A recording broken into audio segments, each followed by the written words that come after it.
ceux qui va revoir émission na bien ba mona ki na finga mototé profil baki profil na ngai ndeko nano amona yango te kula amona ngo aotianga succès ya ka bongo te hein eza succès te eza humiliation na bandeko oyo ba comprendre qui je vous dis merci de loin ou de près. Maman Belleville a tiré la routine dans ma camerounate. Pardon, on a 5 ans qui n'a émission il y a 20 ans. C'était pour faire la paix.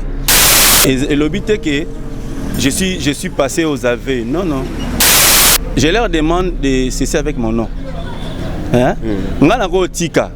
Mais on a beau temps dans la famille. Ceux qui sont dans la famille, tous les gens moko oyo. Akozo makambona siko abia abana Holandango. Omoni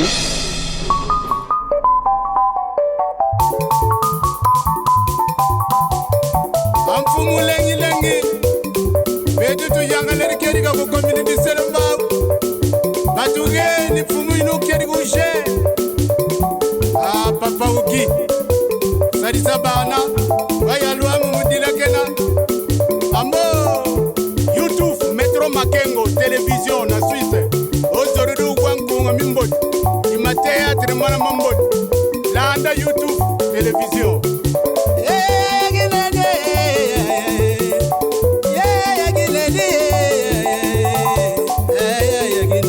Salon Flori Mama Moimwene Mamwene kuna yuyufuna Roger mwana mama bala Maganda boyigoyila Ungeri ki maganda boyigoyila Yafisa lengi lengi Feroze yagine Feroze makangwe Feroze makangwe Metro makengwe Shadombala Makingumba wele. Merci, bonjour à tout le monde. Métro Makengo Tapir TV. C'est moi votre humble serviteur Giro, autrement dit JPM de la presse congolaise. Voilà, tout ça, on a moi analyse moi Mouké Oyo. Tout ça là par rapport à Richard Mokoko, Oyo les Kana, Sila Bissalona, Belleville Kandi Oyo, ils ont circulé, ils ont ça la rage na internet.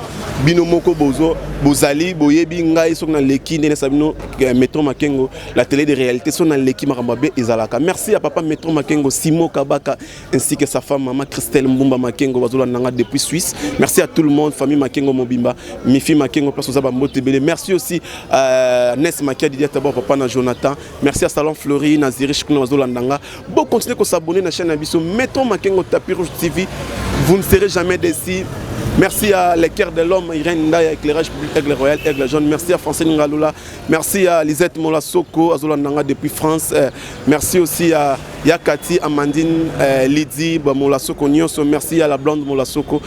Beaucoup de gens s'abonner, ça sauf ma plaisir. Moi, analyse de somme qui est Oyo. Toujours le même Oya, si la Bissaluna. Belleville Kanina, Richard Mokoko, Toko Zoa interview. Et c'est interview à Richard Mokoko Yemoko. Moi, ça l'émission mobilisée parce que la base a la boîte qu'on a une émission, mais biso na grâce à papa Metro Makengo. Toujours qui t'a tina, tous à Bumbu, précisément à Landu. Tous voyez, tous à Richard Mokoko, à l'Obama par rapport à Maram Oezo Leka. Tout le monde de quelques questions à répondre à biso par rapport à Maram Oezo Leka. Il y a Sila Bissaluna. Kandi Belleville yemoko ko s'exprimer à Kolobabo yo kaye ndenge zalaka na grâce ya héritier Jamba Montréal ndenge zalaka toujours to tambolina ye ndenge zalaka bana poto partout dans le monde entier. Merci à les vovos de jour na Belgique wana na France Delcine Jolie arobas Gombo Rose Miyeke Blanche Miyeke boza ebele wana bo compter ko s'abonner ça ça fait plaisir. Merci ndenge zalaka sans plus tarder Montréal héritier Jamba soki ko fongwa ndenge zalaka toujours to Richard Mokoko bo rester branché scotché bandenge na so bo sali analyse bozala bino bozaki Richard Mokoko te mais biso to zuye ye moko koloba na micro na biso ya mo analyse na biso ndenge zalaka boko yo kaye parce que bino bozui temps rozoye te aboyi ne pe koya parce que bino moka boyi bika mambonde zalaka ngana bengi la star star du moment Richard Mokoko Donc Richard Mukoko, la star du Motoro Zoé. Donc nulle part ailleurs, vous aurez la 4 chaîne Métro Makengo, Tapis Rouge TV, Richard Mukoko. Voilà, merci à tout le monde. Vous aurez la 4 chaîne Métro Makengo, Tapis Rouge TV, la télé de réalité. Merci. Nous avons promis de nous laisser une analyse par rapport à dossier où ils ont Richard Mukoko. Nous avons Lukae, Yazamona Bumbu, Tina Bumbu. Tous les interviews Oyo malgré aboya ki boya ko sala émission mais na grâce ya papa Métro Makengo Simo Kabaka maman Christelle Mumba to ko zoyer Richard Mukoko bonjour. Bonjour. Na yebi ke no sala passe pe mawa oboya ki tant to benga ki yo mais on dit quand même oloba mwa mukie Richard Mukoko tozo ta mingité internet partout dans le monde entier et bazolo bela kombo na yo Richard Mukoko par rapport makambo oyo batu batali na ba émission tout ça que émission moko ngana yo na chaîne moko boye mais tu comprends de Richard Mukoko succès ko sakanate batu bazolo bela kombo na batu finga batu bazo féliciter yo et loko nini vraiment elekaki pour lelo yo comme sujet na monoko batu. Bon, merci beaucoup na question na yo. Et là, comment les gars qui étaient, ils ont calé Kango. Il y a peut-être une réponse où nous avons fait ça, va comprendre qu'ils ont bien été. Par rapport, il y a des connaissances aussi la nande de Belleville. Sinon, ceux qui vont revoir l'émission na bien bamona qui na finga et mototé. Na motuna oyo epesi batu pasi mingi et c'est oyo siliki si ba cook. Eza que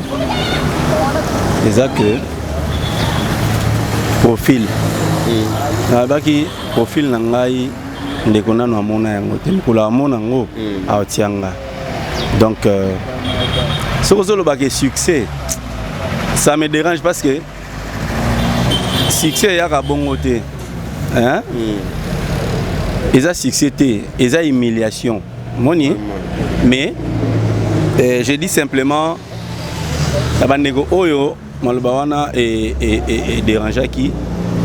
je vous présente mes excuses. Na bandego oyo ba comprenez qui je vous dis merci.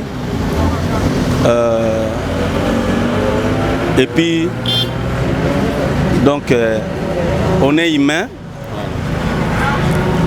Bah propos nanga na bimisaki dans l'une des émissions où il s'appelle ça qui maman Belinda Candité la patronne. Je lui présente mes excuses.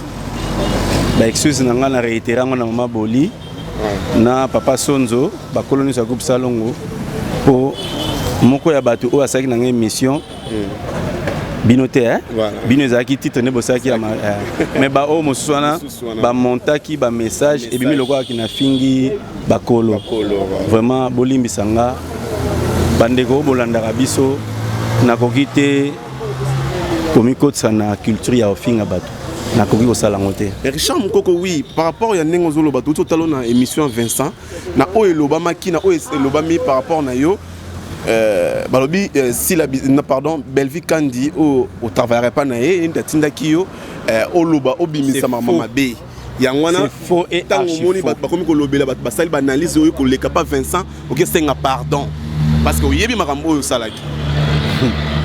C'est comme ça que fonctionne le monde. Ceux qui nzambe mo baki malheur à la terre quand l'ennemi est descendu. Voilà. Nzambe mokeli. Hein? Malheur à la terre quand l'ennemi est descendu. Si vous biso batango oyo toza na se na terre ango. So mo kelina biso abi malheur à la terre. Vous comprenez? Bon moya mutu est tellement précieux que n'a jamais koluka ko bon mutu. De loin ou de près, maman Belleville a tiré la cotine dans makambo wana te. Pardon, on a senga ki na émission il y a Vincent. C'était pour faire la paix.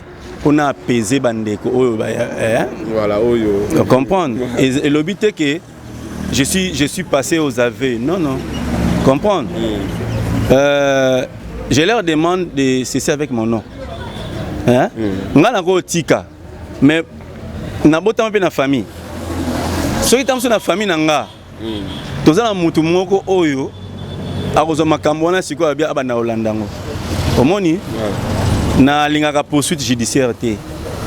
Vous comprenez? Na lingaka te, au fond na mutu na l'état et ça la rapasi mingi. Hein? Donc, et c'est ça. Donc, moi, je dis merci na ba kolo, ba mbiaka oyo, ba benga kinga pona ko remonter nga moral. Je dis merci au professeur docteur Dadi Mata depuis Canada. Merci monsieur le professeur. Na kosolo na yo na yoki kenamboka na biso batamaele bayali. Monsieur le professeur docteur Dadi Mata, je vous dis merci. Merci en tout cas. Ceux qui mboka na biso batoloko abino bakozala et belé na kanisi Congo lobby et ko tambola différemment na Congo ya lelo. Richard moko question suka poto kabwana yo ndenge batu baza koloba pona yo ndenge batu ba sa analyse pona yo batu ebele batu musu balobi keno bazo benga yo po osala émission na bango okomi ko boya osala ki fier par rapport au yebi makam oyo lobaki na nyoso wana oyo lobama na oyo lobami oyo ko lobani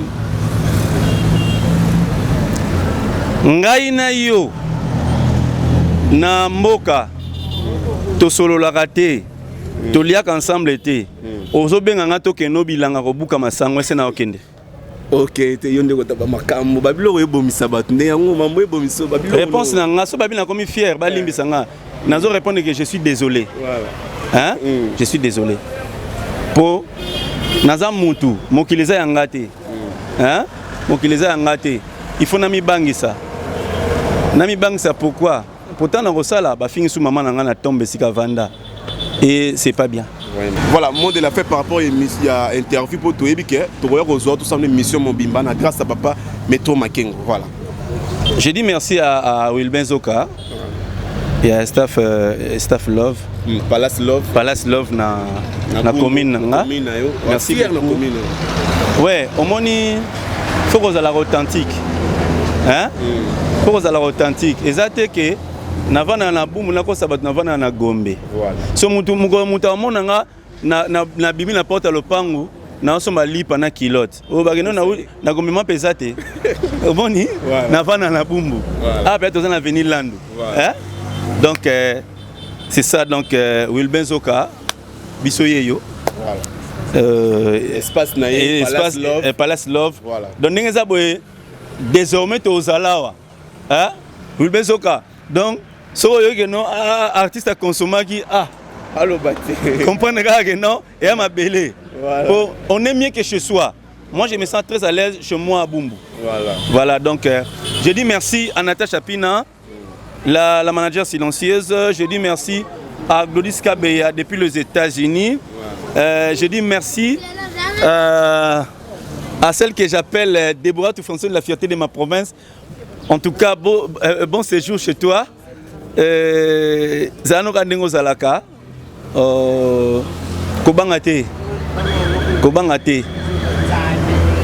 na sali mutu likamote pe ba kosala nga likamote donc voilà donc au gérer notre pour ça on mais taïzo bomabis au gérer nos makambo kasi po za ba profiter succès au gérer non eza succès ngai na loba eloko moko eza na succès mon côté élévation mon côté et ko bo sensanga sika na uti ya solo batu ba finga trop hein mais na lukili kamba sika na monité vraiment d'abord nga na bani maltraitance na maman na nga nyokola nga ti na kufati na vivant on comprend moi je n'ai jamais connu l'affection ya solo naza victime à divorce. Moi j'ai appris à manger ce qui peut faire vomir un bouc. Comprendre?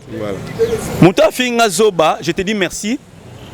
Mais la limite que ceux qui te disent big na fait au coma rolekanga. Ça je ne pense pas. Osa peut-être na ba limousine, osa na ba palais, au fond na ndaka bien. Hein? Je dis merci na ndeko aloba na vana na permanence. Surtout likambo na paix. Non, c'est la paix boya otumba permanence abatu. Tala permanence ya Nzambe, hein? Église ya batanzambe boya otumba ngo. Na vana na permanence. Merci beaucoup. Na bandeko ba la interview en tout cas ceux qui boza lésé pour na mo banga bo limbisanga nazo sala buzz té nazo luka pe matraquage ya marketing té. Je ne fais que mon travail. Nazaka artiste et comédien na ko changer musala te bo sunga ndeka na musala oyo parce que je suis père de famille. Voilà. On va pousser numéro de téléphone. Eh, numéro de téléphone. Numéro de téléphone. Excusez-moi, on a commis fierté. Je ne peux pas exposer mon numéro de téléphone, Boye. Hein? Voilà. Celui qui a besoin de mon numéro, à quelle page officielle, Richard Moukoko Mboz officiel, n'a pas de détails ni sokuna. Abonnez-vous aussi na page officielle nanga. Quand c'est la chaîne. Où va la chaîne Nabissoté, papa? Chaîne Nabino. Métro Makengo. Abonnez-vous massivement à Métro Makengo. Je réponds, non? Voilà. Abonnez-vous massivement à la chaîne YouTube Métro Makengo. Tapis rouge. Il y a Papa Nabiso, Papa Métro. Abonnez-vous massivement. Tant que vous avez bon, a émission, mais bon, on a film. Voilà. Il y a Richard Moukoko. Voilà. Merci beaucoup à tout le monde. On est aquí Richard Moukoko, Oyo, Boyo, Kazo Sala, buzz na internet par rapport à ma Oyo les kaki émission ou à Sala qui na chaîne na biso musu soana. Mais lelo nenga nesta kibino Richard Moukoko tokozo interview Boyo qui mon s'exprimer nenga loptoé tina bumbu awa kozoye. Aboy ne kosa l'émission mais andimi kopé ça biso moi tant na 1 minute mike pour te interviewer par rapport ya Oyo et ezolo ba mana sila na belle vie. Yango na bande ko na ngai botika biloba loba botika kosala ba sentiment. Bande ko na so kozaka na poto ba diaspora bino ne bolanda biso bosunga biso na ba concert ma mbebele. Mais tant bomoni likambo moko boy o salami ndeti bomoni par exemple émission mo salama lu kolanda émission ne bandeti suka pour comprendre pour agir nano olobano mabe mais yo la émission totali kaka miniature ba tek be titre mbala moko okomi ko koloba ba n'importe bani ko finga muto batu alors yena si la bana problème te belle vie pe atindi été si la pe basolo na ba normal alobi kaka profil na hier Richard Moukoko yo ko si matin ba si la na mona ngote nenga koma ba film na ye ke non abenga mukola ko mona ngo akobenga ye où est le problème bino bo komisi yango likamoko ya munene bokomi ko sa ba analyse neti mutu moto garçon moko bo so azaka PD soki ndenge nini aleka na télévision ko finga Richard Moukoko ko lo makambo n'importe quoi oyo o monité yo peut-être oyebi Richard Moukoko mikolo mais biso toyebi banda kala banda ba 2007 Richard Moukoko banda total ba film ne ya kala kala toyebi bon jijara mutu na parents te tango moni likam lukam o luka olandela po yeba keno mutu oyo alobi nini to sali bino mba moko lokwa boluka ba best na bino bozala likamba ko sala mba moko ozwik micro na yo na caméra ale mani ko finga mani ko loba baba cook bino bolande émission bino mo botala ke mi bolande émission wana n'importe ce qui Montréal est-ce que image ne ko mona na ah so ko mona na balingo ko zwango mais malgré image na ay mona na te so que ça balingo ba illustrer bino bo mona place Richard émission Richard Moukoko salaki alobi mabete afingite eloko moko te mais bino bande ko na ngai ba fanu bolandaka sila bato sila baba cook boko finga te mo ko botala eloko bandeti suka bo juger mutu mais tant bino bozo finga mutu bozo loba mutu ils ont les à père de famille à mon colo maman n'a écouté d'akufa kala na cimetière bakunda déjà kala mais ils ont finga maman naï atabino moko bande konanga nous so bosa ba analyse pour na likambo o ya Richard Moukoko ya sila na belle vie baza na problème moko te si Richard Moukoko asalaka pas belle vie na minute so za suspendu pour na ba makamu na bino kaka mais alors émission asala ki alobaki mabeti afingi mututi bande konanga tozala batu toi encourager les artistes tout temps ça émission la émission pour encourager bango bino boyoki nenga lobby boyoki bo comprendre voilà merci à tout le monde to 5 Ramino boss continuez à s'abonner à la chaîne Biso Métro Makengo Tapis Rouge TV vous ne serez jamais déçus merci à tout le monde oyo bolanda ki moi analyse na biso muke oyo prochainement tokozwa tokoluka to sala émission mobimana Richard Moukoko parce que vous avez interview à Pamba mais toko sa émission et puis kala mingi te penza meso ka swingi na grâce à papa Métro Makengo maman Christelle Mbumba ba makambo ekota awa film ekota awa merci à tout le monde continuez à s'abonner ça la biso vraiment plaisir merci à Gilles Lamporo yo mbula kamba ondimo bilamba merci à papa Roger Monamavala merci aussi à Ness Makedi Tabao merci à mon sponsor officiel Salon Florine à Suisse na Zurich wana pour ça aux à la contact na salon Flori benga ba numéro ezawana vous en contact na biso.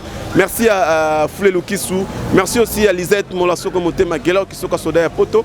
Merci à Lydie, Yakati, Amandine, tout le monde ba Molasso Konoso. Merci à la blonde, merci aussi à l'équerre de l'homme Irène Ndaya, éclairage public aigle royal aigle jaune moi si à moto. Merci aussi à Francine Ngalula azolandanga mutier alelaka pio pio Francine Ngalula mukonzi ya pio pio. Merci à tout le monde, continuez à s'abonner, ça la vraiment plaisir. Il y a un interview na Richard Mukoko azo créé makambu o makambu za ko circuler. Donc voilà, merci. Na mona sima caméra kuna héritier Jamba Montréal, mona mukena misala na makambu na babi. Bon continuer ko s'abonner bande konanga ba fan na biso tout. Bon continuer ko s'abonner na Métro Makengo Tapiru TV. Vous ne serez jamais déçus. Quant à moi, je dis merci et je dis bye bye bye.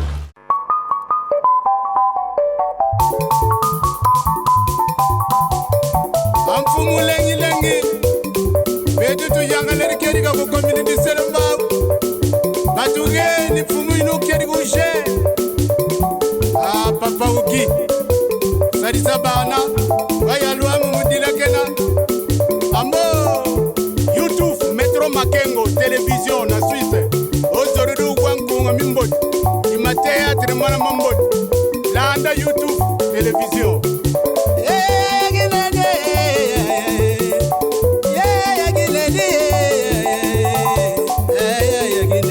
Salon Flori mama moi mwende mama mwende kuna yuyufuna Roger mwana mama bana makanda boyigoila ungeri ki makanda boyigoila ya fisa lengi lengi feroze yagine feroze makangwe feroze makangwe